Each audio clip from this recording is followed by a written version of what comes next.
Welcome to Vikings Happy Hour, where we mix our favorite beverage and talk of your Minnesota Vikings.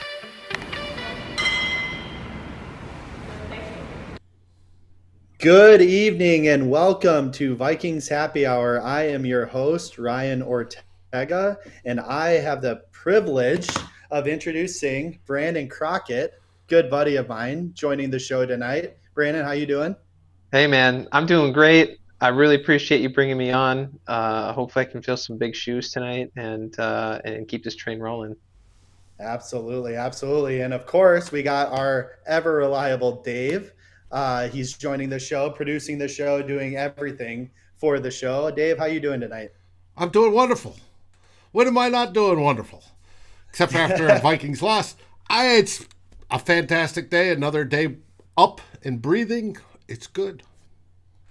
Absolutely, absolutely. I love the positivity. So I want to, again, quick, just introduce Brandon here. First time on the show.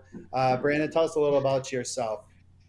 So I'm Brandon. I grew up for a majority within the Twin Cities area and went to school in Mankato. And I've been in Raleigh for the last 10 years or so, Raleigh, North Carolina. But I still remain true to my Vikings fandom and wouldn't imagine it any other way, unfortunately. Down by JR, one of the OG climbing the Yeah. JR's close to me.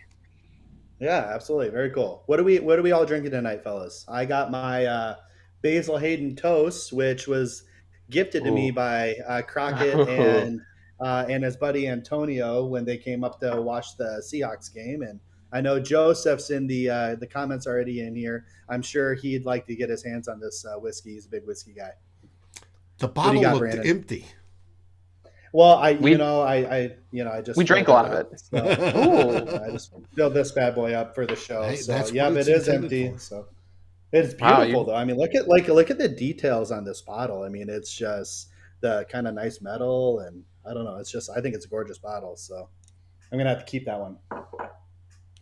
Great whiskey too. I'm drinking something simple tonight. I was gonna go with some Angel's Envy, so that would have been kind of rivaling what you had, but I just got a Sierra Nevada Torpedo, man. Nothing special, but it's a dependable beer, and it's a good one. So I'm drinking more of the Carbach Brewery between Austin and Houston.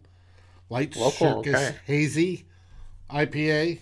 And as one of my best friends, Ted Glover, says, it's one of my favorite bean sprout IPAs. Nice. Well, every single time you bring up a beer from that brewery, it always just looks delicious. And the creativity on the cans is wonderful. Oh, yeah. So they've got a good graphics person. Mm-hmm. Oh, nice. Very good.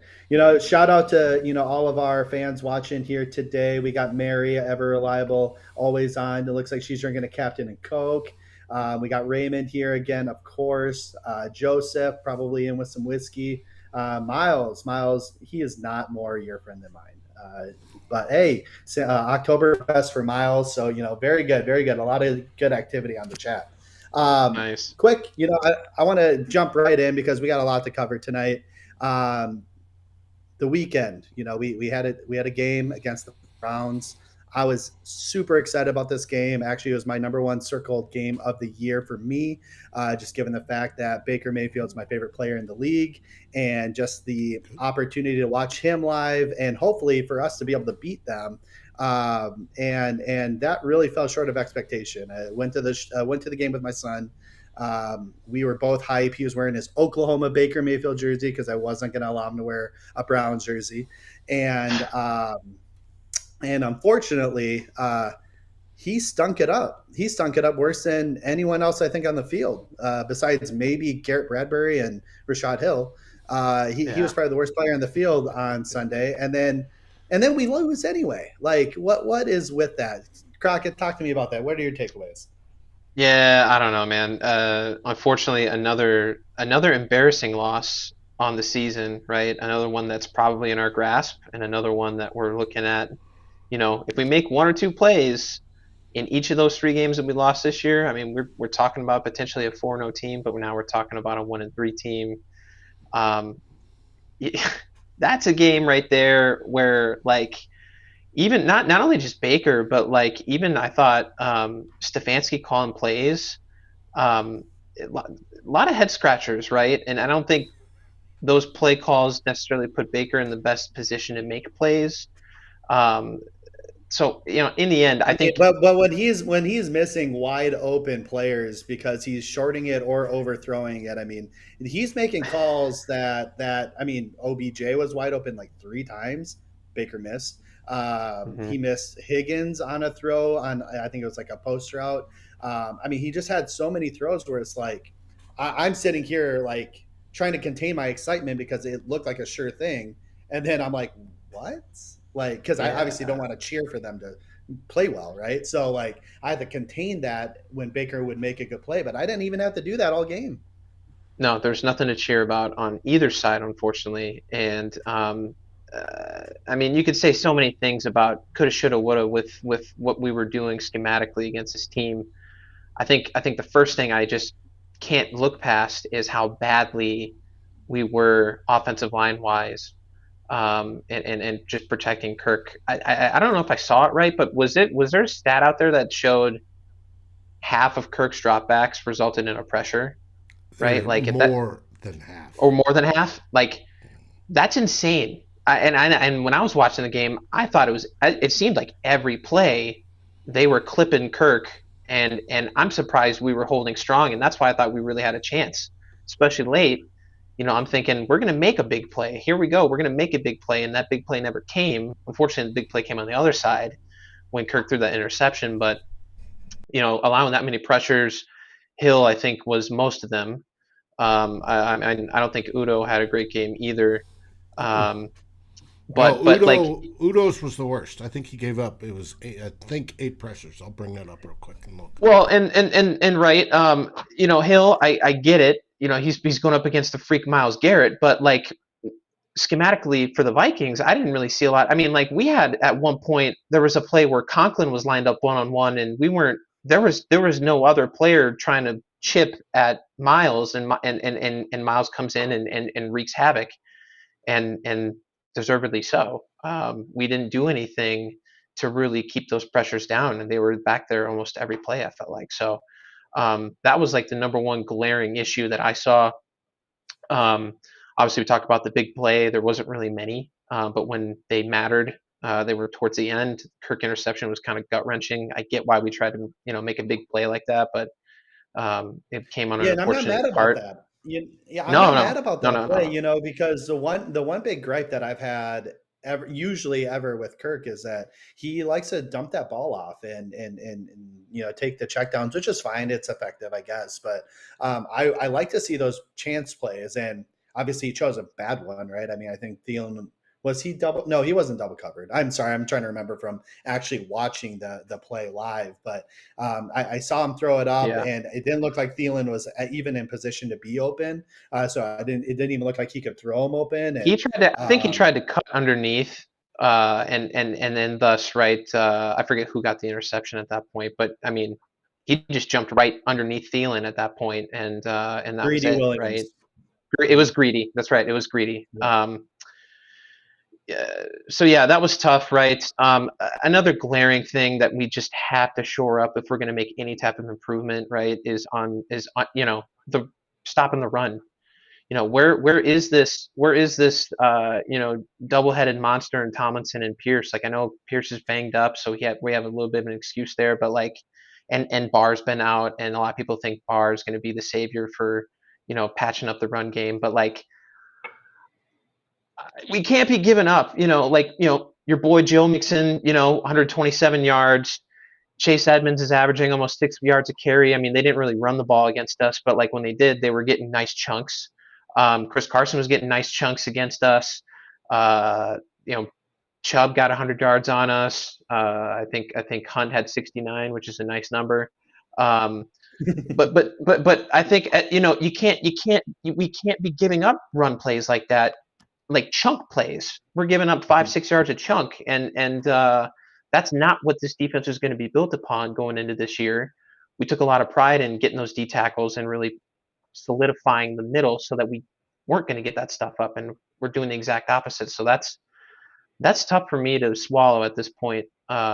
Defensively. And what I will say quickly on that is it does seem like a lot of the plays that they are making, these other teams, not just the Browns, we're on the outside, right? Like not up the middle necessarily, but outside zone, trying to get away from Pierce and Tomlinson and trying to run more at our defensive ends and our corners and linebackers. And obviously without Barr, who is a pretty good run stuffing linebacker, it's been tough. Dave, quick, any other takeaways outside of what Crockett said so far around the game? I know you like to live in the trenches a little bit. Any other insights there?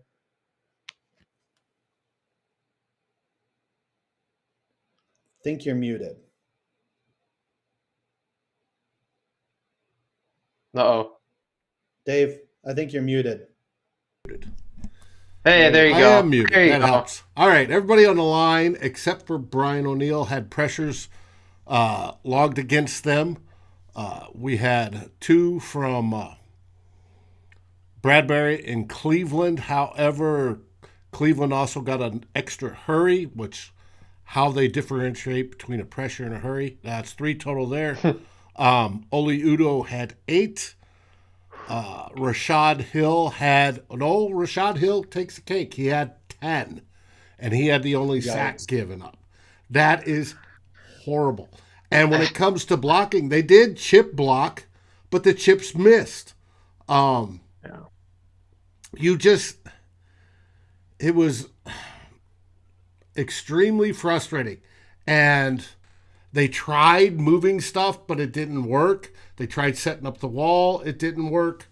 Your next step is to move Kirk, and that didn't work. And it's just, I want to see Kirk move out of the pocket more when there's situations like that. If you got Garrett on one side, run him out the pocket on the other side. Get away from him.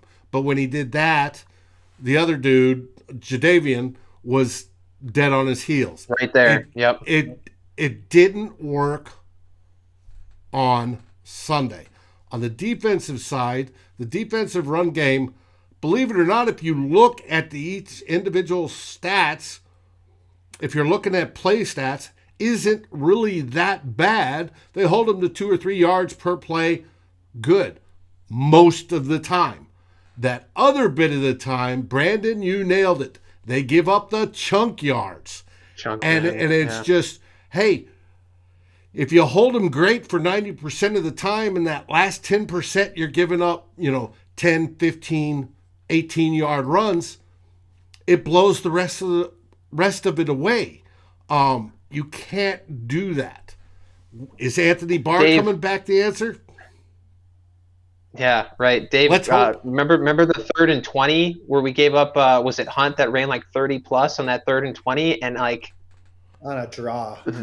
That's unacceptable. Yeah, we knew the draw was coming. Everybody knew the draw was coming. They weren't playing for anything. They just wanted to try to get a good position on the punt, and Kareem Hunt had nobody near him to go to go 33 yards. So that was unacceptable, right? And it just echoes the point that, like, I don't know what it is. I don't know if it's Anthony Barr, to your point, Dave. I don't know if it's the front four necessarily, or if it's a combination of both. But something needs to get fixed quick, because if we don't stop the run, we're not going to stop anything on this defense right now. Because our secondary is what it is. Like you said, that 1 or 2 plays and then we lose the game. Well, if you take out that 10% they're giving up chunk yardage, I'm betting those 1 or 2 plays don't matter anymore, because we are winning. Now then it transfers back to the secondary, and you have Rashad Breeland getting beat like like Adrian Peterson's kid. But oh Jesus, he went there. Hey, it's bad. Adrian, it is. Rashad Breeland's bad. Yeah. The only good thing about it was that Cam Dantzler, the needle, came in and actually played well for the most part, or when he wasn't playing well, didn't get caught or got lucky when the ball bounced off his head. At least he could do that. Trey Waynes couldn't He was do in that. He was in the right place. Yeah, he was in the right place. I mean, yeah. I mean, let's go there real quick. And again, and I don't want to spend too much time on this, but obviously we've been pretty negative so far on this show, and I want to try to. I'm known for being negative, but that's when I'm talking and not the host. So I want to try to bring up a little positivity here. What was good about this game? I know there's not a lot, but one thing that I noticed was Cam Dancer seemed to play pretty well in the opportunities he got. Either one of you take the Cam Dancer take. Any other highlights or any other positives we can take from this game? Yeah, I liked. I thought like Blake Lynch flashed a lot. He was kind of all over the field. Armon Watts got a lot of run, and I saw him in a lot of piles. So those guys are coming off the bench, bringing energy, getting involved in plays. I like that. I'll continue to. I've echoed to Ryan. I think the wide receiver 3 to stay. They keep targeting Osborne. I'm really liking how they're utilizing him in the pass game. He didn't make a ton of splash plays last game, but you can tell that they're trying to get him involved in any way that they can. So I like what they're doing there. And hey, man, shout out to the punter, Jordan Berry, man. I like seeing a guy being able to kick it 50 yards. We were used to Colquitt for a few years. He was good at coffin corners. He really, really, really, really ticked me off when he would punt it only 40 yards outside of coffin corner kicks. But shout out to Jordan Berry. I don't know if he gets a lot of shout outs on this show, but I'll give him one. He's been kicking the ball well. The kickers have been doing well, and Berry, I'll be watching or I'll be listening, and I hear, he just kicked a returnable one. It went for 62, and special teams stopped him on an 8-yard run. Yeah, net 7 or That's something. That's net 54 yards, people. Yeah. Perfect. Yeah. That is brilliant. Yeah, you can't ask for much better than that out of your punter. I'm going to give a quick shout out too. I mean, all I know is this season, almost every single time we target D.D. Westbrook, it ends up in a positive play. So I think we need to do that more because he had a good catch that I thought was going to spark a little. He had one good catch. He got targeted once, and it was a good catch. And I thought it was going to spark a little something until our offensive line went to shit. So and it wasn't just that. And you saw Kirk Cousins seeing ghosts. I mean, he started playing scared, obviously, as soon as that offensive line started letting up those pressures. But, hey, I mean, you, me, Crockett, Miles, anyone on this show that typically is on this show, if you see Myles Garrett coming your way that often, you're going to be seeing ghosts as well. So I'm not going to give Kirk a pass. He needs to be able to, overcome some of that adversity and make plays. And part of that's on the offensive coordinator, I think, as well, setting up plays that will, allow us to mitigate that. But anyway, I digress. Let's move on kind of moving forward. We're not going to get to the Lions game quite yet. I want to talk quick around the season as a whole. What do the Vikings need to do to turn the season around? Obviously, we're 1-3. Not a great start, but we're in a lot of these games. I'm not taking no moral victories, but we're in a lot of these games. What can we do to turn these, one play here to a win, one play here to win? How can we turn those one plays to wins versus these losses? Crockett, why don't you take this one? Yeah, tough question, man. It's hard to pinpoint one area because I do think it's multiple areas that we need to see improvement on. I think about the defense a lot, right? Again, this is supposed to be Zimmer's defense. This is supposed to be, Zimmer's kind of playing for his job. Zimmer doubled down and said, you know what, we're going to spend our free agent cash on defensive acquisitions. So I've been really looking at the defense this year and again, not trying to be negative, but it's been a little bit disappointing the first 4 games out, just the lack of consistency we've seen, especially in the secondary. I mean, have we forced a turnover outside of Arizona? I don't know. You probably can't look this up, Dave. But have we forced a turnover outside of the Arizona game? I don't think we have. And if we haven't, right, that's kind of concerning, right? Like no forced fumbles to my recollection that have been recovered. I know Woods had an interception in Arizona, and obviously Vigil had the return for touchdown. But like we need to get more aggressive on defense, and I don't know. I think we have the talent to be able to do it, but I don't know what from an execution standpoint. I know again we can look at Barr, we can look at the issues with Breland at corner.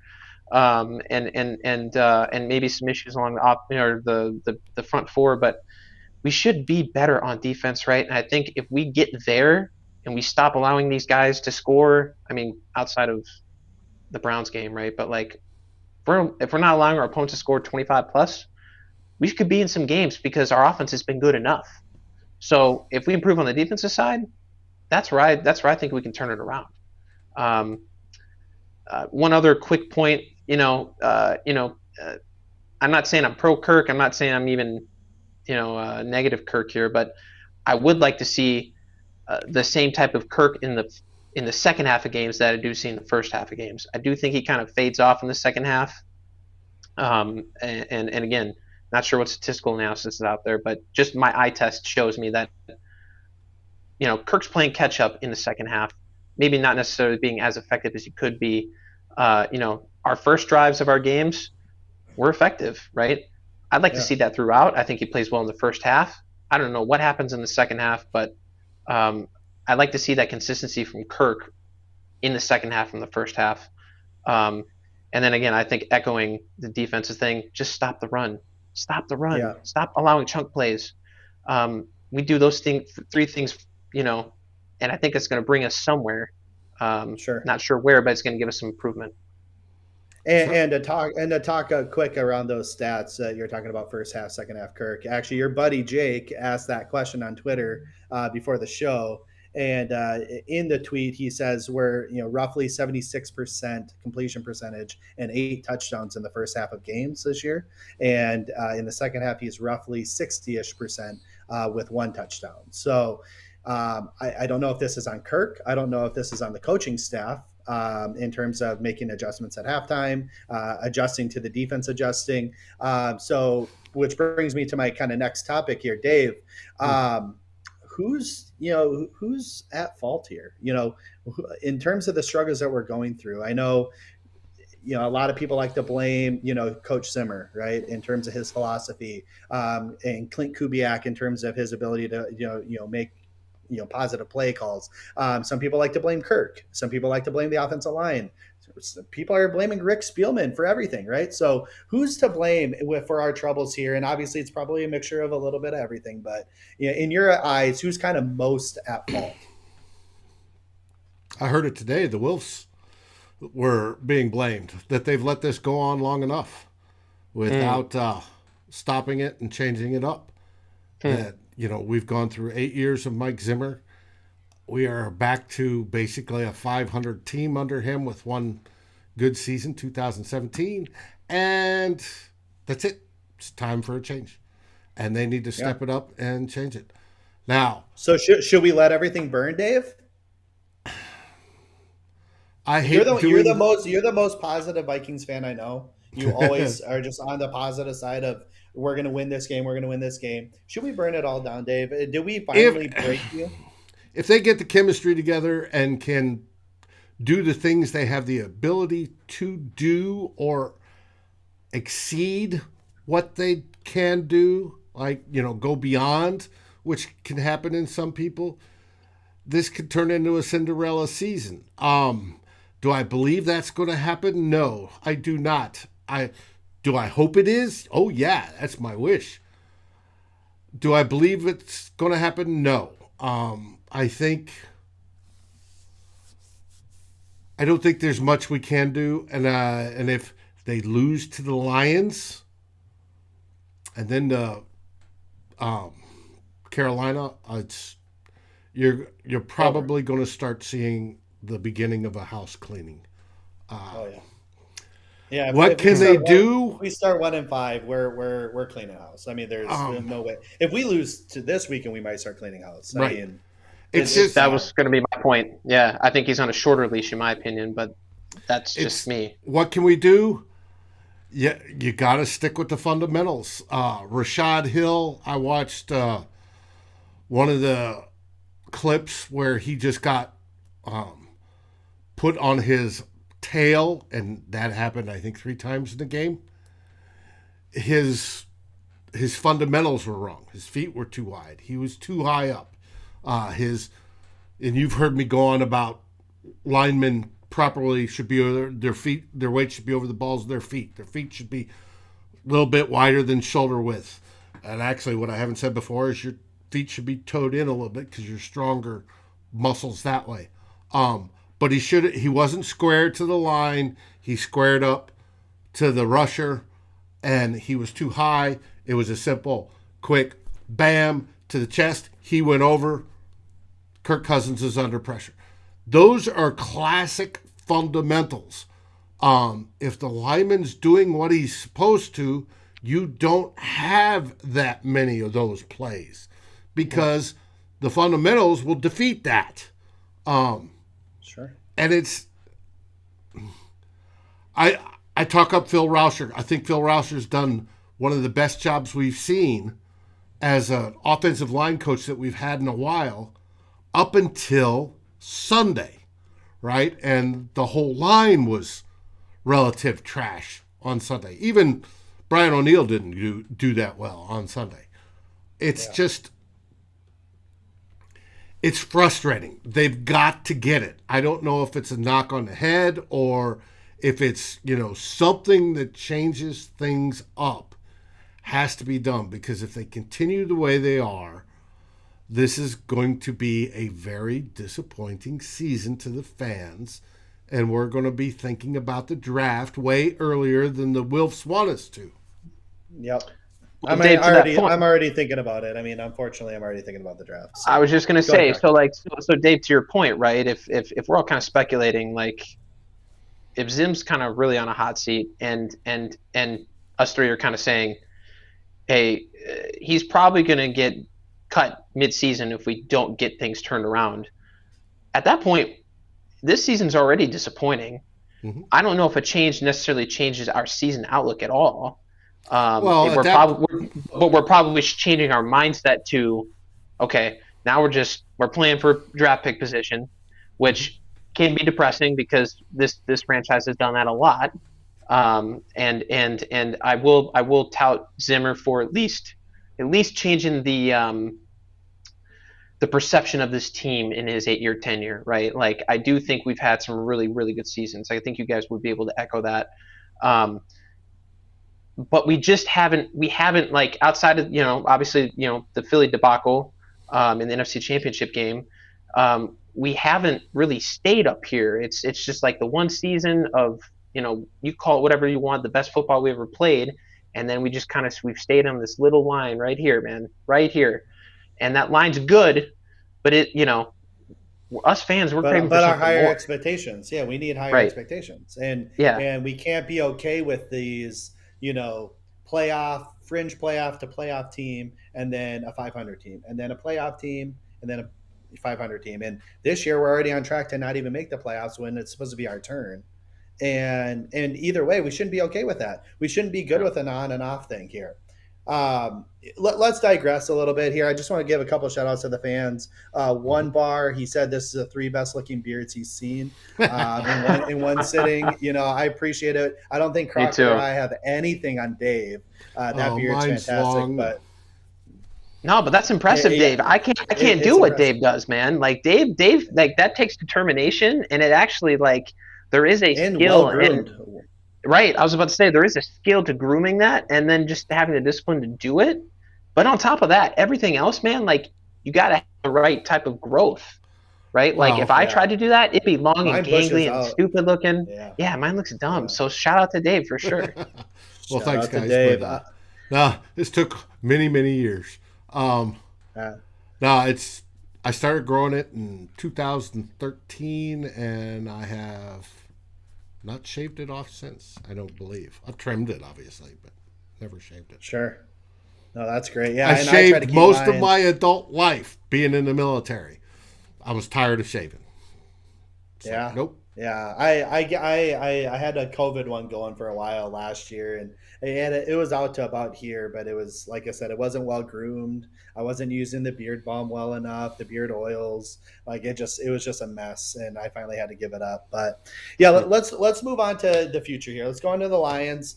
We obviously play them this week. Again, it's got to be a must-win game. I mean, obviously we can lose the game, but I don't think Tanishka said that she doesn't think that there's going to be any coaching changes. I can't imagine if we lose to an 0-4 Lions team that he's going to be able to keep his job. But who knows? We're not future readers here. But what I will say is that we have a big game ahead of us here. They're hurt. We're kind of hurt. We have a couple of players that are not practicing today. One of them being Dalvin Cook. I think. Perfect. Yeah, I think Dalvin Cook was a did not practice. There you go. If you can read it, if I need to expand it, let me know. No, we're all right. So the big headline there is Dalvin Cook, and then of course Michael Pierce. I think they said he's going to be out for a couple weeks. Their strongest part of their game is probably their run game. All right. So Crockett, I'll send this one off to you here. How do you see this game playing out from their running backs versus our run game, given that they got DeAndre Swift? I think he's averaging, if I remember correctly here, let me look, almost 85 total yards a game. They got Jamal Williams, who's been a solid contributor for them as well. Their run game's sneaky, kind of good. Not great, but kind of good. So talk to me. How can we contain these guys? How can we stop that run game? I mean, I think it's going to come in the trenches, man. I think the guys up the middle, that's got to be where our focus is going to be, right? Swift is a little shifty, right? Jamal, not so much, but I really do think if we clog the middle, right, and force them to run outside, and we actually game plan for that, I think we're going to have a shot to just holding both of those guys, right? Jamal actually had a good game last week. Was Swift hurt? I think Swift got hurt, didn't he? Or I can't remember what the game plan was there, but they're both two competent backs, and they both have a little different styles. But I think Pierce being out, that's going to hurt us. So Sheldon's going to have to step up. But at the same time, like guys like Armon Watts and other guys that are rotating in that other D tackle spot are going to have to step up too, right? Because obviously Sheldon plays more of a pass rush, significance for us, but other guys are going to have to start clogging up that middle. And look, the elephant in the room is Anthony Barr as good as some say he is? I think he is. Is he going to be the difference maker in the run game per se? To be determined. But I think when we can, I think we're going to have him scheduled back. So bringing back Barr, having more emphasis, in the middle. I think that's what's going to be a good start to getting this run game under control. Sure. Absolutely. Dave, you love the trenches like we've mentioned in the past here. We have another juicy matchup this week. Our best pass rusher, Danielle Hunter, against highly touted first-round pick, number 6 overall, Penei Sewell. I hear he's not having the greatest of years so far this year. He's a rookie. How can we leverage, Danielle Hunter to create a lot of pressure both in the run game but also in the pass game and create some pressure for Jared Goff? Oh, I think it's going to should be relatively easy. Danielle Hunter's going to school Penei. Penei was great coming out of college. Number 1 prospect. I would have loved to have the Vikings have drafted him, right? But that still doesn't stop the knowledge and wisdom of an all-pro defensive end going against a rookie. And who's playing on the right side, by the way. He's normally a left side guy. Right. So, he's kind of playing a little bit out of position. And yeah, to your point, Danielle's not a slap. So right. Yeah. And Penei is hurt. What was it? He was wrong one. Let's see. Penei was up there with did not play and may not play. So I still think our defensive line beats their offensive line. For the most part, and I hate saying this because it's going to come and bite us in the butt, for the most part, Detroit doesn't have a lot of talent, or they aren't playing well. We're playing better than Detroit is with who they have. We match up better. Detroit is a bad team. Now they're growing. They got the brand new head coach, Dan Campbell, right? Bite your kneecaps off, Dan Campbell, right? So it's they're going to grow over the next few years, and I expect in the next 3 years they'll come up on their once a decade competing for the NFC North like they normally do. Tanishka's right. Ragnow's out.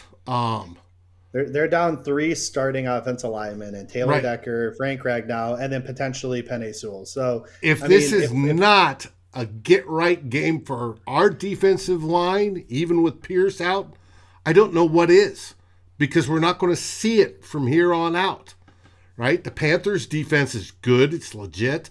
And then we go into the gauntlet stage of the schedule. So this has to be their get-right game. I believe it will be their get-right game. It has to be. Yeah, absolutely. I mean, and they're depleted everywhere. I mean, that offensive line for them is very hurt. Their secondary, they're without their Jeff Okudah. He's on the IR. They had another injury this weekend, I think, to another starting corner. I forget the name. So they're down to scrubs in the secondary as well, at least at cornerback. So, however, and again, we were saying this week one, right? Right on this one. We were saying this week one in terms of, defensive line's not the great. And I try to warn us that, the Bengals defensive line's a lot better than we think it is. But their secondary's depleted. They got Awuzie. They got, whoever, Eli Apple, whoever. We should feast, right? We didn't do it, okay? I don't think we're going to have a repeat of that and jinxing ourselves this week. This defense is depleted. Their offensive line's depleted. They don't really have good receivers on their team. However, don't sleep on Cephas, man. All right, don't sleep on him. Right? Yeah. I mean, and he's playing well. However, last year we played Kalif Raymond as a member of the Titans, and he put up outside the touchdowns, but he put up Randy Moss-like numbers: 3 catches on 3 targets for 118 or something yards. How are we going to be able to limit with our struggling-ish secondary? How is Brashad Breeland and Cam Dancer going to be able to limit, mini Moss in Raymond here, Crockett? Yeah, that's a great question, and I don't think, I'm just going to go out and say it, I don't think Breeland is the answer. We're going to have to find a different way. I don't know what that exact way is, to be honest. But that's going to have is pressure. Lots. Yeah, I was about to say. You know what, Dave? That's a great point. Let's activate this pass rush outside of Danielle Hunter. Let's see somebody else. It's a shame that Pierce is hurt, because Pierce the first couple games actually was showing his creativity and getting to the quarterback, and that was like the only blip on the radar that I saw outside of Danielle that was able to do it. Everson Griffin's having a good season so far. Everson's doing great in a rotational spot. I agree. Pitch count. Yeah, purposely. And Andre went over that today. I love, I've always liked DJ Wanham's talent, but DJ Wanham right now he's not producing. He's not generating pressures. If he was just given, I could give up with the sacks. If the dude's generating 30, 40, 50 pressures a season and has minimal sacks, that's cool. He's doing his job. Yeah, right. Exactly. That's not the case with DJ. Wanham's, that's not the case. You're not getting the pressures, and you're not getting the sacks, and he's not good against the run. So and I'm done holding out hope. And I'm done holding out hope that we're going to make Anthony Barr a specialist in this area, because we've yet to see it. We've heard coaches talk about the potential of it happening. We've actually put Barr in situations. It's all situational, but we put him in positions to be able to be that. And I don't know if we're just not giving him, I say we're probably not giving him much of a chance to do more in that area, but we're not going to get that from him. So where's that going to come from? I don't know. My sense is that they're going to try to do whatever they can against Daniil and try to limit, if it's Panay or whoever's going to be playing right tackle on Sunday. They're going to give a lot of attention to him, so it's going to give an opportunity for one of these guys, maybe two of these guys, to step up. And maybe it's creative blitzes, right? Maybe it's creative delayed blitzes. We'll see what comes out of the playbook from Patterson, but we got to see somebody step up in that area. Absolutely, Dave, for sure.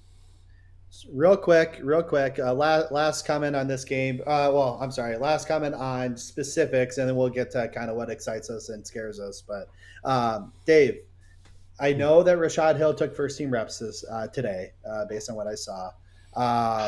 But there's a good chance that Darrisaw does play. I mean, hopefully, right? Hopefully. What can we expect from him? What are you most excited about him potentially taking some snaps on Sunday? About Darrisaw taking snaps? Yeah. Hopefully that he does better than Hill. That's the only thing I got. As a rookie, I expect him to be average at best. It's exceptional if a rookie offensive lineman is better than average. That's exceptional. Like Wirfs, Wills, right? Both those guys were great unusual. Last year. Yep. If he's average, I'm cool with that. If he doesn't make the mistakes that Hill makes, the bad fundamentals now. But with Darrisaw, I was worried about not necessarily the fundamentals, but about his attitude and how he quit on plays. Hopefully that's taken care of. He's hopefully realized the errors of his ways when he's gone against good NFL type players in practice, even, right? That they'll eat his lunch if he does that. I just want to see him. He's the future. Hill is a capable swing tackle. I want to see the future, especially if everything goes to absolutely down the crapper. You need to get him in. You need to play him. He needs to take his reps and learn from there. He can't do any worse. I shouldn't say that because I was going to say, hold it. Vikings, when we say it can't get worse, it can get worse. It's I don't believe he could do worse than Rashad Hill being on his backside 3 times in a single game. That's just not. Yes, Tanisha, it can always get worse with their team. Yes. Yeah. But I want to see him in there. We drafted him there. We drafted him as number 1 pick. Number 1 pick should start. I don't care who it is, with maybe the exception of a quarterback, late in the first round type deal that you want to sit. First round draft choices should play. We should be able to see what they have. If they aren't good enough to play, why did you draft them there? Made a mistake. Yep. Granted, he is just getting healthy. I mean, he was my number 2 offensive tackle in this year's class, even over Slater, who Tanishka's probably right on that one. Who Slater is. Yeah. Slater's clearly, one of the, elite rookie tackles so far. I mean, he's played lights out. So, but as Tanishka had said in the comments here, he hasn't had a lot of practice reps.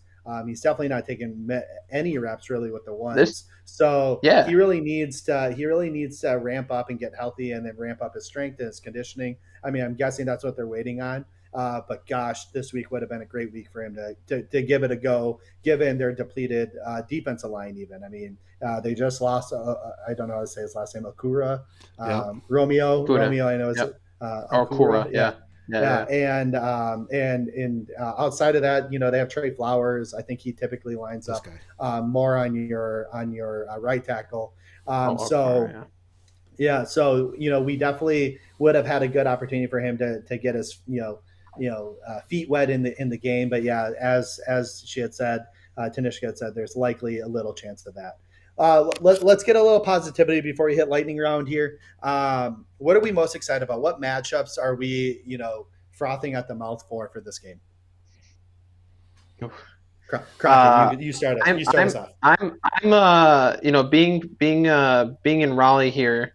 not to your level of Oklahoma. That's just a different level of obsessive behavior. But No, I mean, it's called true fandom. I'm not like a wishwasher. I'm ride or die, and you know that more than anyone. And I do, man. I do, but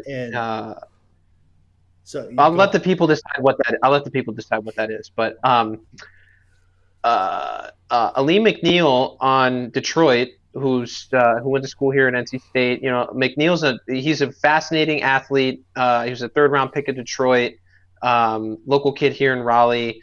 Was an all-state baseball player and football player. He actually played linebacker in high school. So he's kind of grown into this massive dude. Plays nose tackle. And I'm really looking forward, not necessarily looking forward, but I'm interested in seeing how the Vikings end up trying to swallow him up with Bradbury as our center, right? Like, we know what Bradbury is, I think, by this point. I don't want to go too down that rabbit hole, right? I think we all know what that is, but Wolfpack on Wolfpack crime here. Yeah, as I was saying, and we're going Wolfpack on Wolfpack here. So that's what I'm going to be looking at from a matchup perspective, because it has some interest to me. But I do think it's interesting, too, to see how we've seen some of these, oh, gosh, remind me of the D tackles from Cincinnati. Oh, my gosh, I'm blanking. Regardless. Ogunjobi? Yeah, there we go. Ogunjobi overpowered Bradbury week one. Even last week, right? There was definitely more than a few plays where he was getting pancakes. Malik McDowell really. McDowell was throwing him around. So McNeil has a lot of athletic prowess to him. I want to see how the Vikings are going to respond to what they've seen out of Bradbury, number one, and help him more. Again, I think Miles has said it right. Like, we shouldn't be at this point because we drafted him first round, and we should have, we should see, skill levels develop. But I think at this point, guys, we know what it is. We need to figure out what we're going to do to help protect Garrett now, because we know what Garrett is. I think Aleem has that propensity to disrupt. I've seen it when he played at NC State. So that's the matchup I'm looking at most. Is it time to obviously they're testing this out a little bit in the preseason and training camp.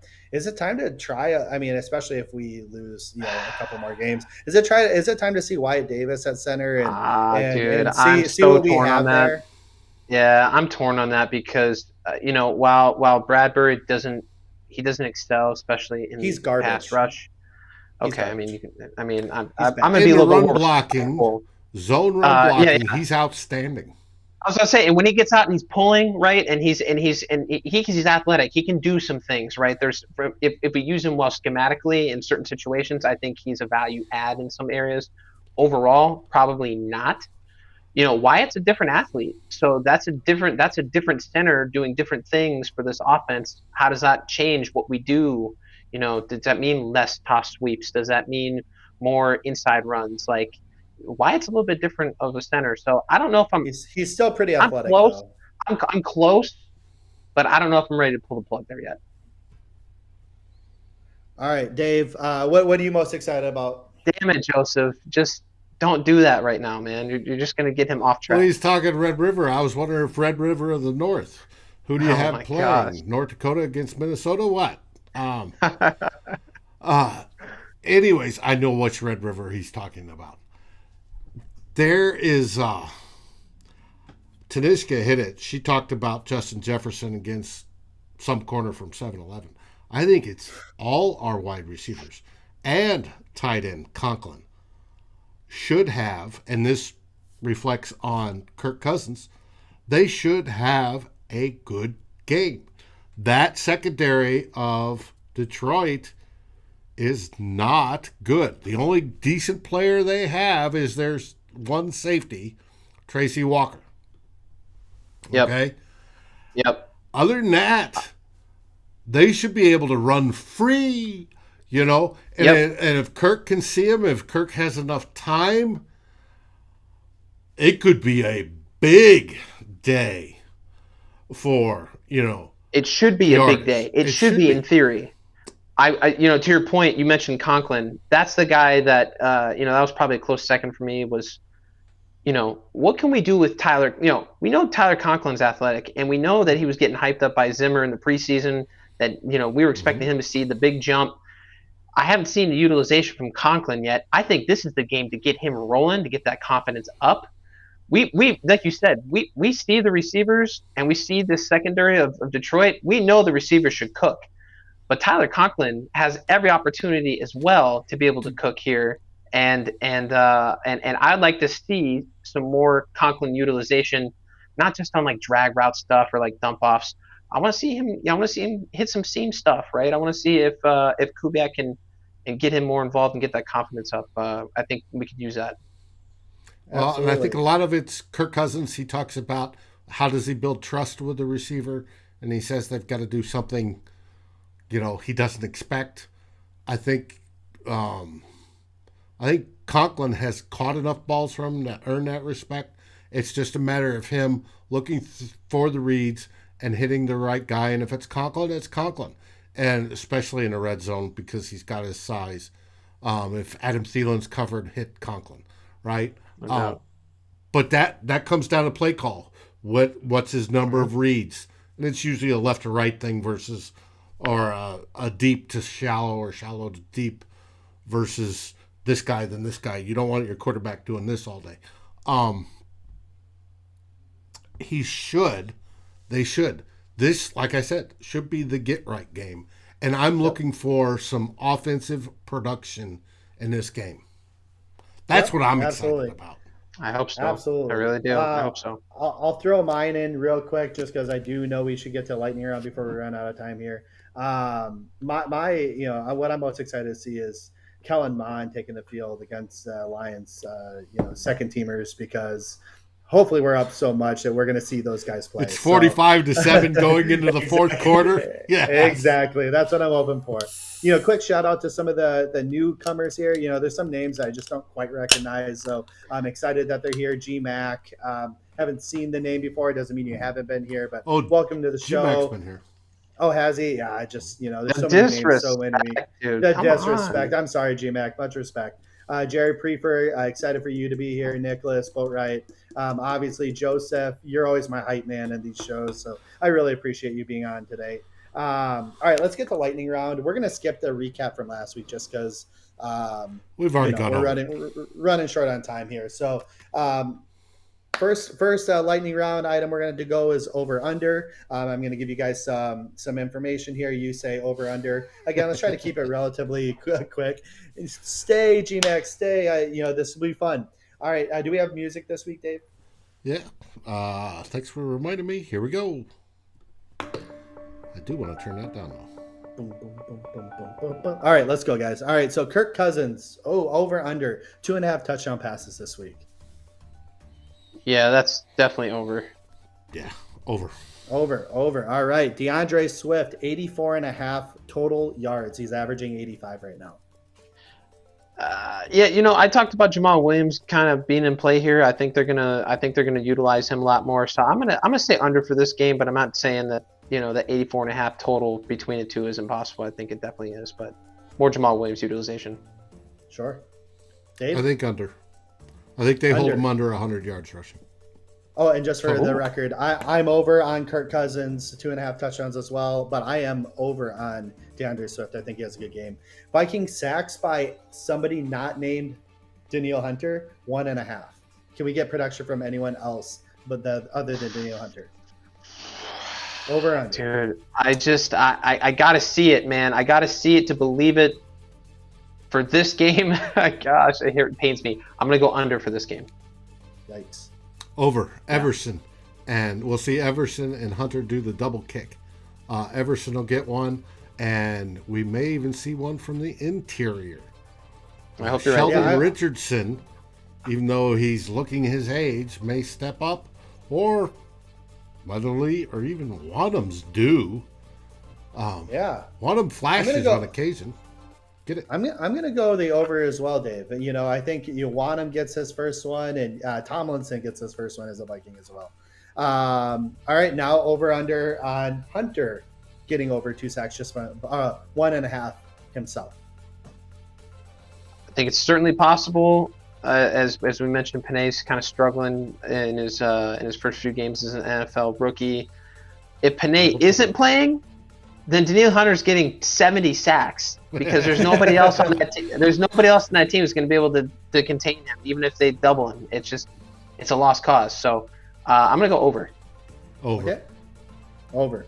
I think it's going to be a big day, and everybody's going to say, "See, we're all right again. Everything's coming up rainbows and flowers." Gotta love that false hope, right, Dave? Yeah. All right, last over under Dalvin Cook total yards 98.5.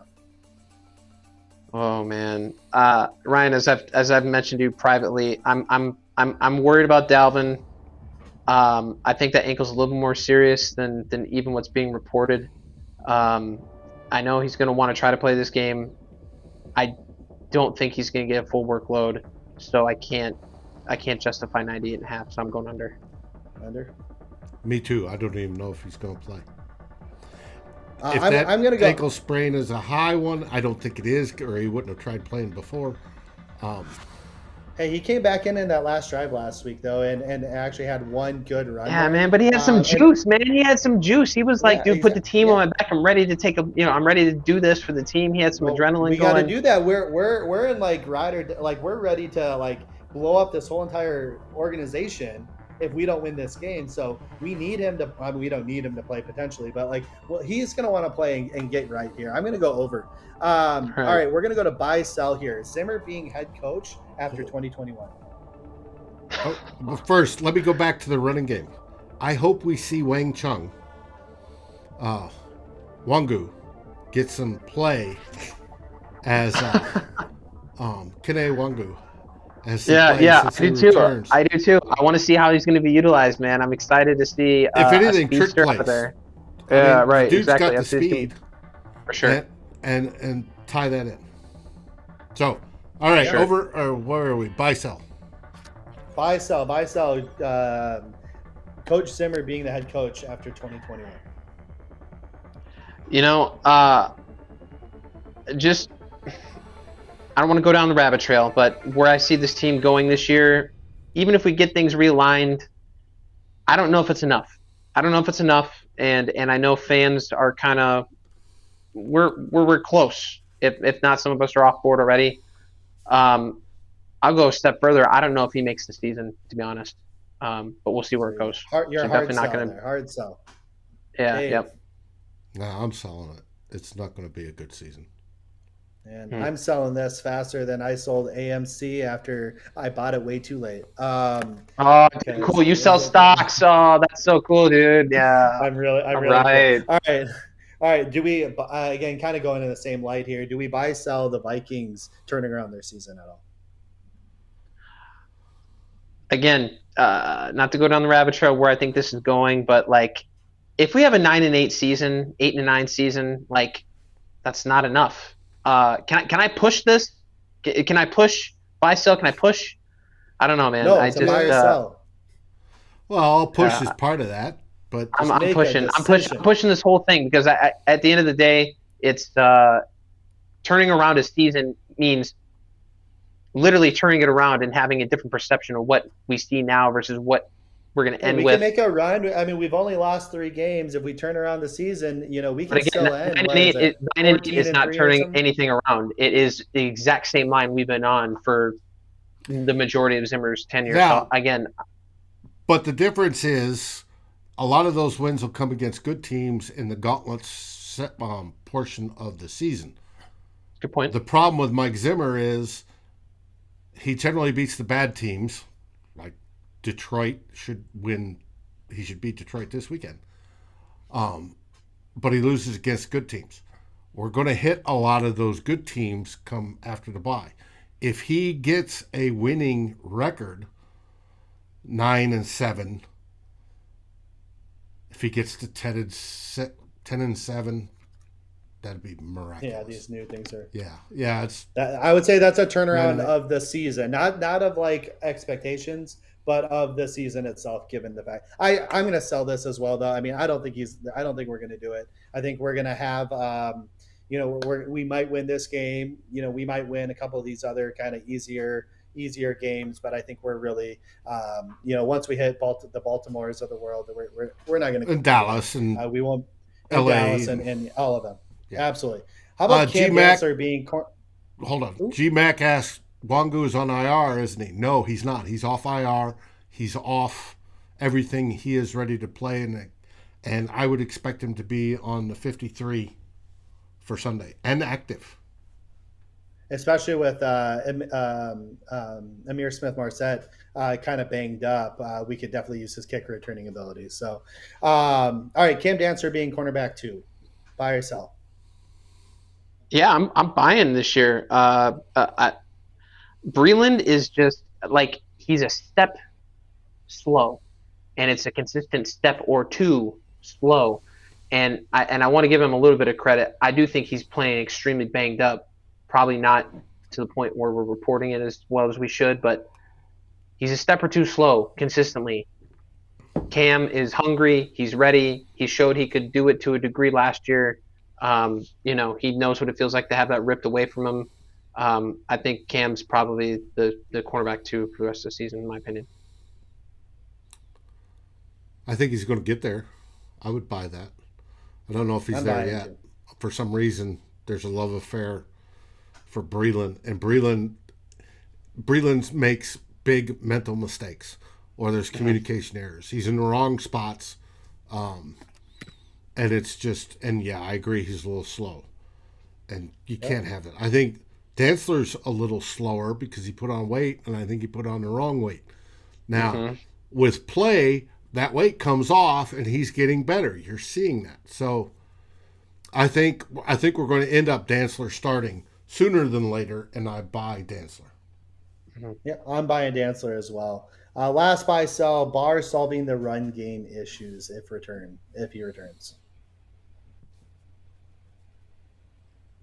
I wish I had more to speak on this, but I'm selling it just for the fact that I think our run game issues are deeper than Anthony Barr. So I'm selling it. I'm going to buy. There's something about his knowledge and leadership when it comes to getting the green dot back and calling the correct formation. When he's in there, our run game has been stiff. He hasn't been in there in the last 2 years, and it sucked. So I'm going to pin my hopes on it. It may be a faulty purchase. It's a gamble. Stocks can be a gamble. I'm buying. Yeah, I think I'm going to buy as well. Pretty low on this, but I'm not going to throw a ton of money at it, but definitely do that. Here's a new quick little segment to lightning round: real versus Mirage. Basically, pick what's the real versus what was the Mirage, right? So, for the first example here, Kirk Cousins game 1 and 4 versus Kirk Cousins game 2 and 3. What's real? What's the Mirage? 1 and 4 versus 2 and 3. I'm not going to sit here and look at last week as a real thing for Kirk, right? There was more issues there than Kirk. I mean, I don't even know if I'd really put a lot of blame, if any, on Kirk. I would. So I definitely think, but talk about week one. Week one was what it was. There was a lot of undisciplined stuff there, right? And we're, there's some turnover on this team. We're still trying to figure it out in week 1, but I'm probably leaning more towards 2 and 3 being what's real, and 1 and 4 being the Mirage. Dave? Kirk Cousins, his whole career has been a roller coaster. He's got high highs and low lows, but for the most part, he's good. So the more real one would be 2 and 3. All right. Let's go offensive line. Weeks 1 and 4 or 2 and 3. What's real? What's the Mirage? Oh, boy. This is a good one. They played well to weeks 2 and 3 for the most part. Again, we have some outliers. Clowney and Garrett are premier at what they do. So is Chandler Jones. Just came off a 5-sack game, and we mitigated him for the most part. I mean, so we played some good defensive ends that that we are able to kind of stop, at least for the most part, right? So right. But at the same time too, and Dave mentioned it, and I think it'd probably be echoed by a lot of Vikings fans. The tackle positions, Rashad Hill, we need to be. O'Neal is great, but the left side needs to be solidified one way or another. I see more problems down the road. Even when you get Darisaw in there at the beginning, there's probably some rust. He's got to get into game shape and getting used to game speed. So I probably say 1-4 or more the real version. 2-3 maybe more the Mirage. Okay. I disagree. I think 2 and 3, there is improvement there. Whether Darisaw or Hill playing left tackle doesn't matter. I think there's improvement. You have Cleveland and Udo playing well.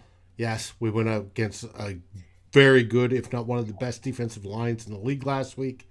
It was not good, but I think for the most part, there will be improvement over that line. I'm taking games 2 and 3 is more indicative of what we will see in the future. Hey, Dave, real quick. Ryan Thompson, there's a guy named Ryan Thompson in the chat accusing me of being a Panthers fan. That just needs to stop. And we're not even close to being a Panthers fan over here. So, Ryan Thompson. Beat that guy. No, I'm kidding. Yeah, we can just cut that out, Ryan. It's disrespectful. No, he's a buddy of ours. Thanks for tuning in, Tom. Last real Mirage, Kubiak, weeks 1 and 4 or 2 and 3. Oh my gosh, I thought week 1 for Kubiak was borderline a travesty. I don't even know what that offensive game plan was, so I'm just calling that like a total week 1 fluke. Since then, I think he's been pretty good. So that week 1 alone, I don't want to believe that's real. If that's real, but what about week 4? I mean, actually, I think the performance in week 4 was almost worse. Granted, our offensive line really sucked, but he didn't help them. He didn't run more motions. We were in he tried though. Passing game. I mean, I was going to say there were at least attempts. There were at least some attempts. Again, they were coming not only on the edges, dude, but they were coming with delayed blitzes and things that were really confusing the offensive line protections. So I think that's probably more on is it Rauscher? I forget the offensive line coach because we've had 8 offensive line coaches in the last 2 years, but Kubiak he's done admirable. One of the things coming into the season was I wanted to see something a little bit more modernized from what his dad was doing. And again, week 1, I was like, if this is what it's going to be, we're toast. But I think he's since corrected it. Last week was just brutal on so many ends. But there were protection issues more so, I think, that landed on the offensive line side more so than Kubiak's side. So to answer, I think weeks 1 and 4 probably more of a Mirage, 2 and 3 closer to what we're getting from Kubiak. Cool. I think he's going to get better game after game. Yeah, what I've seen is showing promise here for sure. Headline game real quick, and then we'll go into predictions. So Crockett, since you're the guest here, I'll give you a choice. Headline game, essentially, I'm going to give you a headline. You tell me what happened to cause that headline in the Star Tribune. Okay. You can choose from "This is too hot" or "What's next." Oh, this is too hot. Okay. What's the headline, or what caused that headline? Somebody spilled coffee on their lap again and is trying to sue someone. Supposed to be Vikings related. Supposed to be Vikings related. Oh. Well, I heard Star Tribune. I think news, man. I'm thinking, okay, this is too hot. Sports section, because Yeah. Oh, okay. I got you. I'm not familiar with this segment. So let me get a rebuttal here. This is too hot.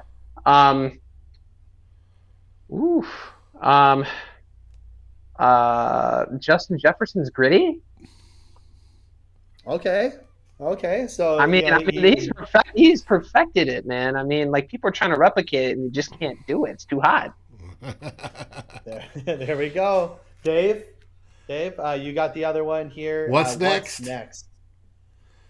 Vikings rebound, score 45 points. What's next?